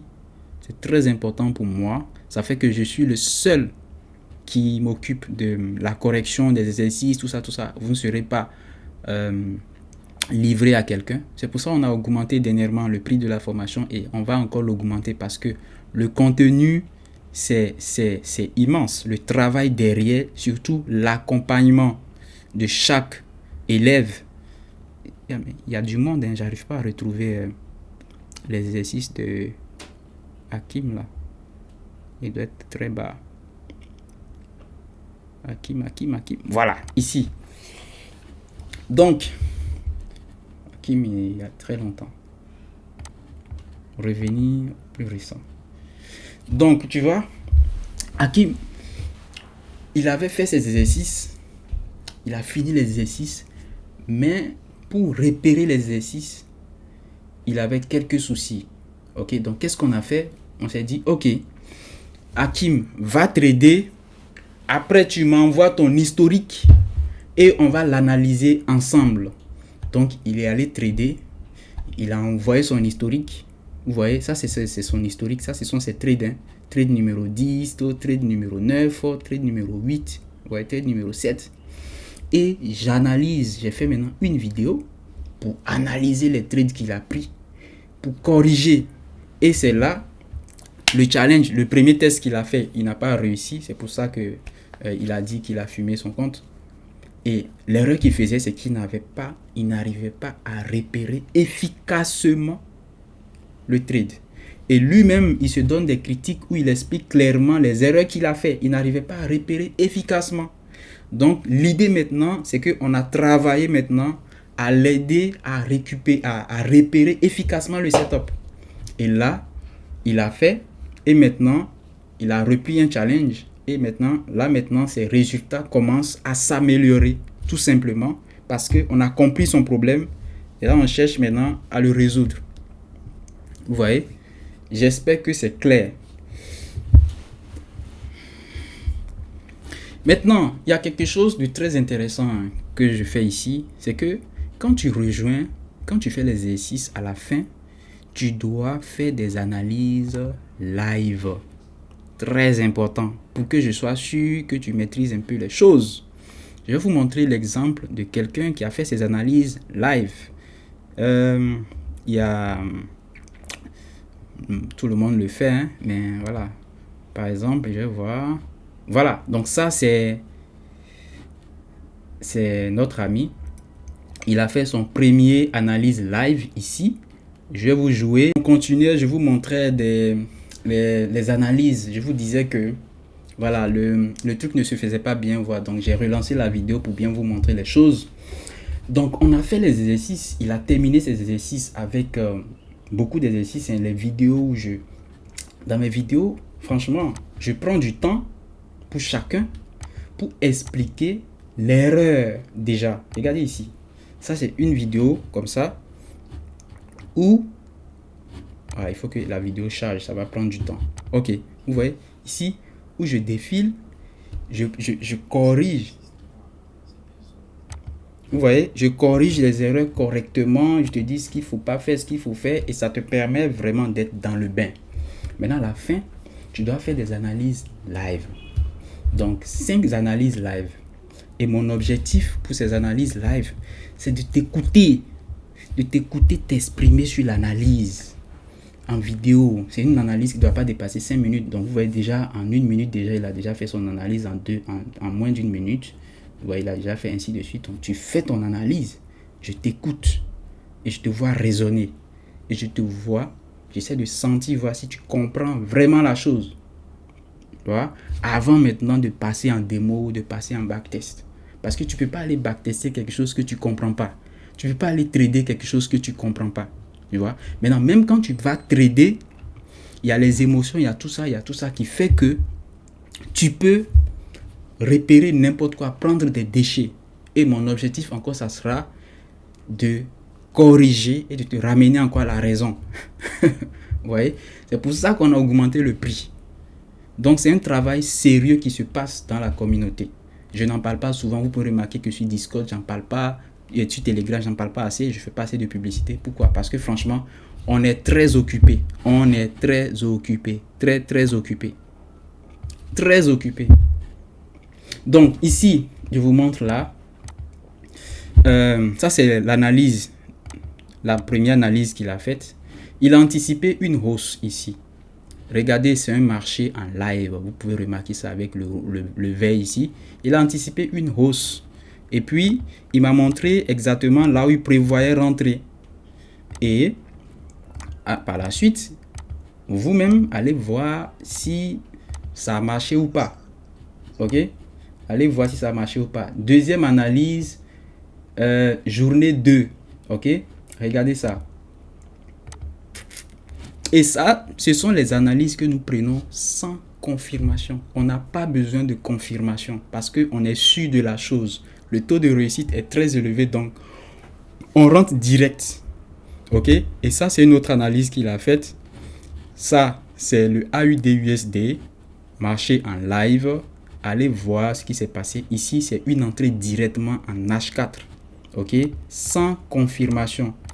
Donc, je vous invite à aller voir sur le graphique ce qui s'est passé, si ça a marché ou pas. Ça, c'est son deuxième analyse. Ok? Ça, c'est troisième analyse. Ok? Exercice 5, troisième analyse. Ça, c'est le GBP JPY. Ok? C'est le GBP JPY. Ici, allez voir aussi ce qui s'est passé. Ok?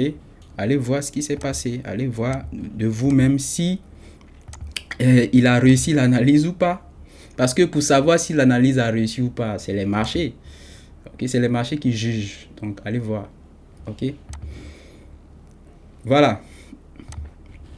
Ici aussi, sur ces deux analyses, hein, sur USD-CHF, ok, il avait prédit que le prix allait venir toucher cette ligne-là. Allez voir si il a eu raison ou pas. Vous voyez? Donc, c'est ce qui fait que souvent, je suis content des analyses de mes élèves. Pourquoi? Parce que ils progressent sérieusement. Je ne partage pas souvent les résultats sur Discord parce que ça me... Regardez ici, allez voir, il a prédit une vente ici sur NZD-USD. Ok? Il a prédit une vente. Ça, c'est sans confirmation. Ok? Sans confirmation. Allez vérifier. Voilà, donc, voici la dernière analyse qu'il a envoyée. Donc, voilà, il a fini ces 5 analyses, il faut envoyer. Ok. Voilà, ici. Il a prédit aussi une vente, là. Ok. Et voilà, une vente ici. Sans confirmation aussi. Vous pouvez aller voir, c'est un graphique en ligne. Donc là, qu'est-ce que j'ai fait? Je vous ai envoyé juste les 5 analyses qu'il a publiées. Ok. Bon, c'est ça. Je vais prendre quelqu'un encore. Voilà, ici, voici un autre de mes élèves. Ok. Venons voir. Voilà. Bon, lui aussi, il a terminé ses exercices. Ok. Et il a attaqué la session analyse. La même chose, hein. La session analyse, il a attaqué. J'ai vu les analyses, je les ai corrigées.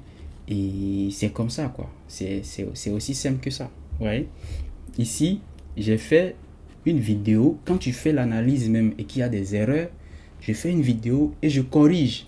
Quand il n'y a pas d'erreur, je ne dis rien. À la fin, je te dis les observations que j'ai faites, tu vois. Lui, il est allé un peu trop dans les détails. C'est pour ça que je ne veux pas jouer ces vidéos. Il est un peu... Bonsoir Roland. Alors du coup, pour l'exercice 5, c'est la première vidéo. J'ai repéré un setup sur le 4 CHF. Donc, il prévoyait un buy sur cette zone-là. Voilà, il prévoyait un buy sur cette zone-là. Aussi sans confirmation. Ok, sans confirmation.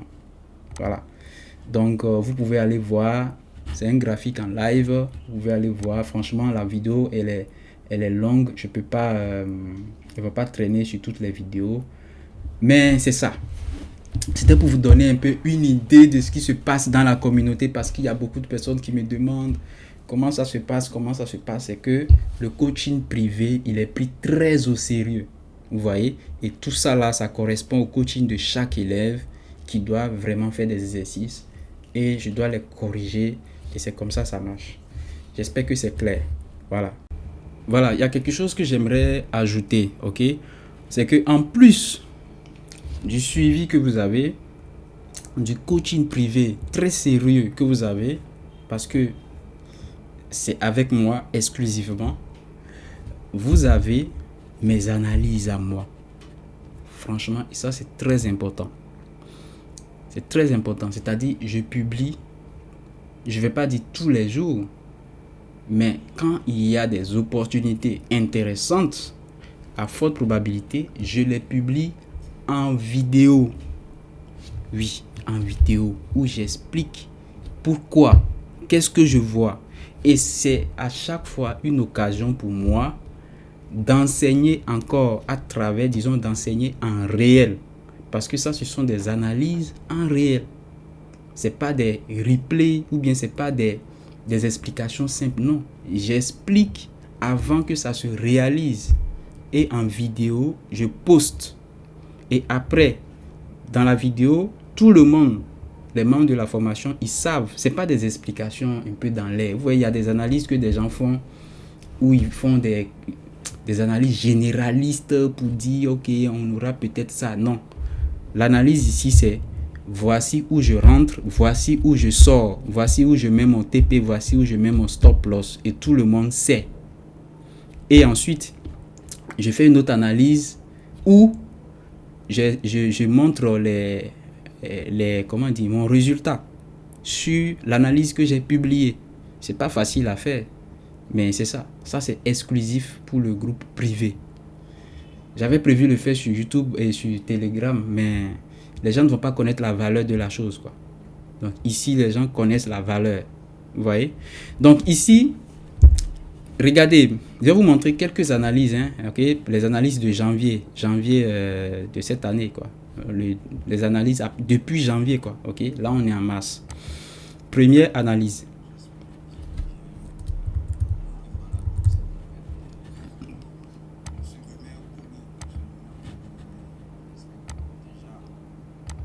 Ok, ça c'était une première analyse. GBP JPY. J'ai prévu une vente ici.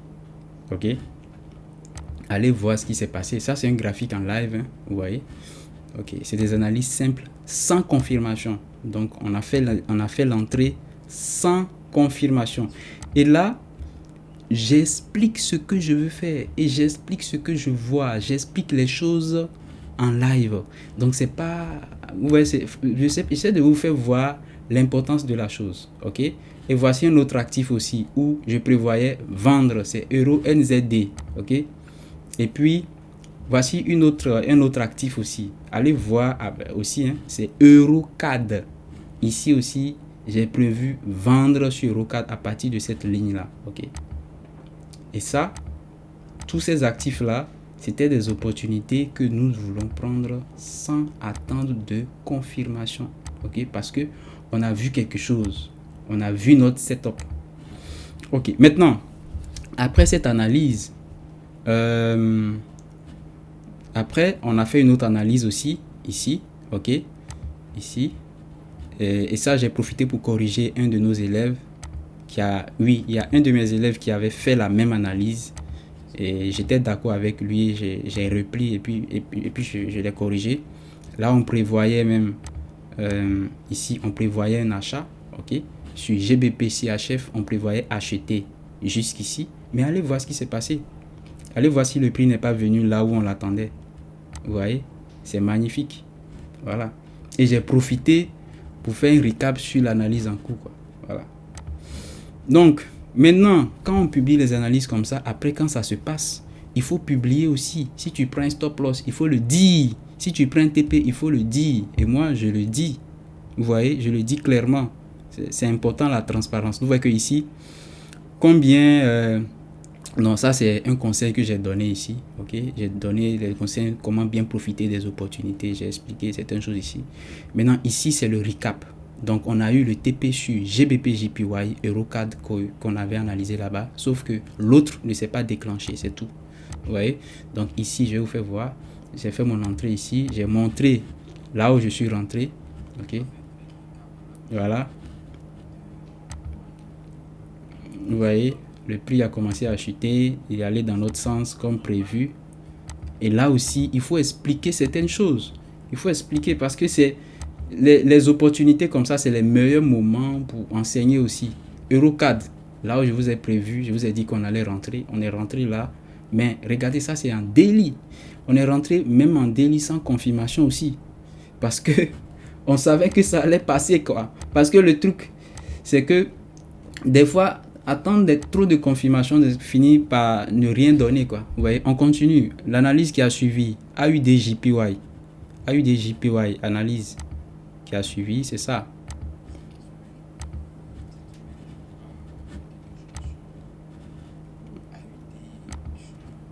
Ok, donc j'ai expliqué l'analyse, j'ai expliqué les choses.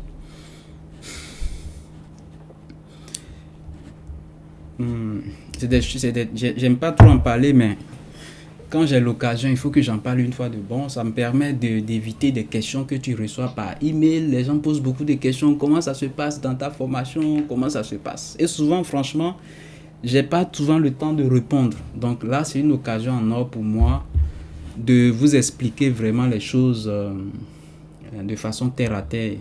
Ça nous fait gagner du temps à tous. Ok? Voilà.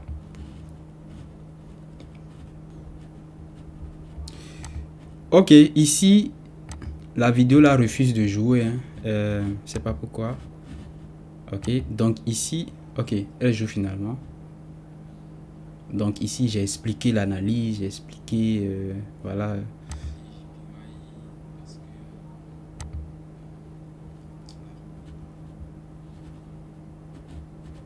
J'ai expliqué l'analyse. Donc ici, l'idée c'était de vendre. Hein. On avait prévu une vente ici, ok. On avait prévu une vente sur A8DJPY. Donc allez voir, vous allez voir. Et ici, ensuite, j'ai fait le recap. Ici, ok.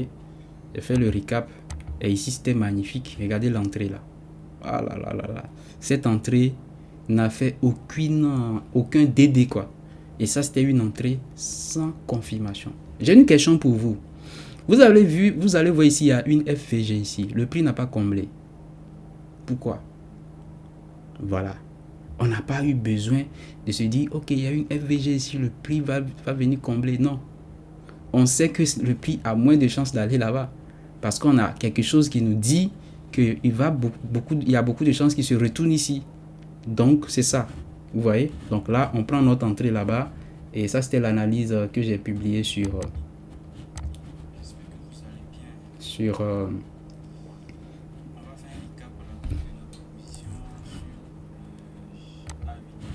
voilà.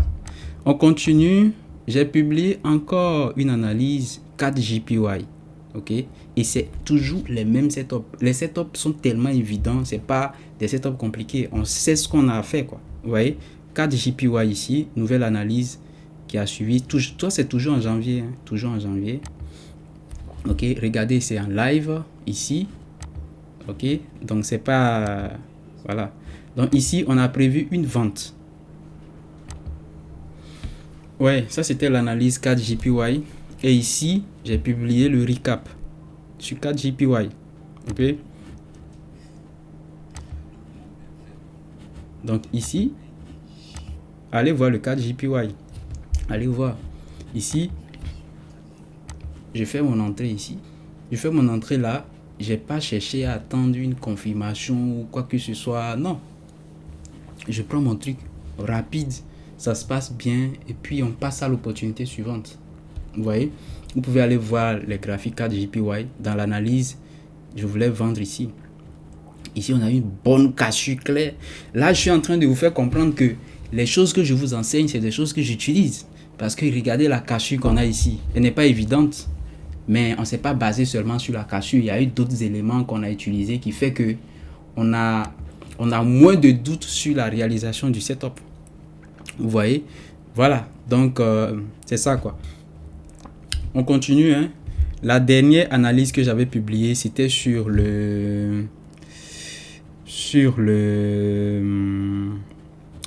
NZD, USD et le GBP et tout là. C'était après l'investiture de Trump ou bien Donald Trump ou quoi là. Tu vois, et ça c'est l'analyse, c'est deux actifs. Là, disons, il y a un qui n'est pas passé et il y a l'autre où je suis sorti BE. Mais je l'ai partagé, je l'ai dit clairement ici. Vous voyez? Je l'ai dit clairement. Donc, et ça c'est intéressant. J'ai dit comment j'ai géré la position. Comment j'ai géré. Parce que le côté perte, il est toujours là. Mais il faut aussi apprendre aux gens comment on se sort de certaines situations, quoi. Vous voyez? Donc, ça fait partie de tout ce que vous allez bénéficier, en fait, dans cette communauté. Franchement, il y a vraiment quelque chose de lourd Donc, c'est pour ça que le prix aussi peut augmenter encore parce que comment dire, on est conscient de la valeur qu'on apporte. Vous voyez? Ok, on va faire un petit résumé rapide de tout ce que nous venons de voir dans cette vidéo. Quels sont les éléments clés que vous devez retenir dans cette vidéo de PDRA? Très important. Combiné également avec tout ce qu'on a vu précédemment dans la vidéo précédente, structure du marché, tout ça. Qu'est-ce que vous devez retenir de façon globale avant la prochaine vidéo? Parce que dans la prochaine vidéo, on va parler de liquidité. Maintenant, ici, vous devez retenir quoi? D'abord, comme on l'avait dit, vous devez retenir que avant de parler de PDRA, je répète, avant de parler de PDRA, c'est qu'on a d'abord une cassure d'un niveau clair. On a le prix qui casse un niveau clair. Vous n'allez pas vous mettre à chercher un PDRA, des PDRA sur des niveaux qui ne sont pas, qu'on n'a pas cassé. Donc, le prix a cassé un niveau bien clair. Il a fait le type de cassure que je vous ai expliqué dans la vidéo précédente. Remarquez dans mes vidéos que je vous ai montré pour ma communauté, vous pouvez remarquer que la plupart des trades qu'on a pris sans confirmation, c'était avec des cassures claires. Ah oui, c'était avec des cassures claires. Bien sûr, c'est pas suffisant. Loin de là, c'est pas du tout suffisant. Nous, on a d'autres éléments qu'on ajoute qui renforcent la chose. C'est pas suffisant. Mais déjà, une cassure claire, c'est très important. Pourquoi? Parce que tous ces éléments-là que vous voyez ici sont validés en fait par la cassure. Est-ce que vous voyez ce que je veux dire? Vous savez que ici, quand on a la cassure claire qui est là, qu'est-ce qui sera la suite? Lorsque le prix entame la correction, on va chercher les 50%. On va chercher les 50% pour délimiter les zones premium discount. Ok? On délimite les 50%. Donc on a ça. Ok? On a ça là. Et on a ça. On délimite. On prend nos 50%. Disons que ça s'arrête ici. Mais comprenez ceci. Ici là, dans le discount là, c'est là on va chercher nos PDRA. C'est ça. Ça veut dire que tous les PDRA qu'on a ici, tous les 10 là, en temps normal, ils doivent être localisés à l'intérieur ici. Pourquoi? Ils doivent être localisés à l'intérieur ici, surtout parce que aussi, s'ils sont là, c'est parce que aussi on a cette cassure qui les confirme. Donc indirectement, la cassure de structure ici confirme tous les PDRA qu'on a ici. Que ce soit la mitigation block, le breaker block, la FVG, tout ça. Parce que de toutes les façons, c'est la cassure de structure qui te dira que le prix veut continuer dans la direction là. Sans la cassure de structure, rien ne te dit que le prix va dans la direction. C'est pour ça que les PDRA ne vont pas être cherchés en désordre. Ils vont être cherchés dans des endroits précis. Surtout parce que la cassure vient valider chaque PDRA. Vous voyez ce que je veux dire? Donc, quand on n'a pas cette cassure de structure-là, on a les PDRA qui ne sont pas validés, en fait. Donc, ne vous mettez pas à chercher des PDRA en désordre. Les zones d'attaque en désordre. J'espère que c'est clair, c'est très important. Maintenant, dans la suite, lorsqu'on va parler lorsqu'on va parler de direction, on va ajouter d'autres notions comme le dealing range. Le dealing range qui vous permettra de chercher des zones premium discount spécifiques qui aidera à analyser le biais d'une certaine façon. On va utiliser aussi cette notion de premium discount pour pouvoir aussi analyser le biais d'une certaine façon. Ça peut également aider à analyser le biais. Donc, il y a vraiment beaucoup de choses qu'on a prévues pour la suite. Donc, j'espère que vous êtes chaud. Ok, j'espère que franchement, ce petit résumé, il est clair. Et vous venez de voir encore à quel point la cassure de structure est importante. Quoi qu'il arrive, quelle que soit la situation, vous voyez que la cassure de structure revient. C'est pour ça que dans la vidéo précédente, je vous ai dit à quel point c'est important. Pour chercher des confirmations, vous avez besoin de casus de structure. Pour pouvoir valider des zones d'attaque, vous avez besoin de casus de structure. Quoi qu'il arrive. Vous voyez? Donc, c'est vraiment important de ne jamais oublier ça. Donc, j'espère que c'est clair. Merci. Ce fut un grand plaisir de faire cette vidéo, de partager cette vidéo avec vous. Donc, on se dit rendez-vous à la prochaine vidéo où on va parler de liquidité. J'espère que vous êtes prêts. On va vraiment parler de tout ce qui est liquidité. Et ensuite, voilà, on verra le reste. Merci et rendez-vous à la prochaine vidéo.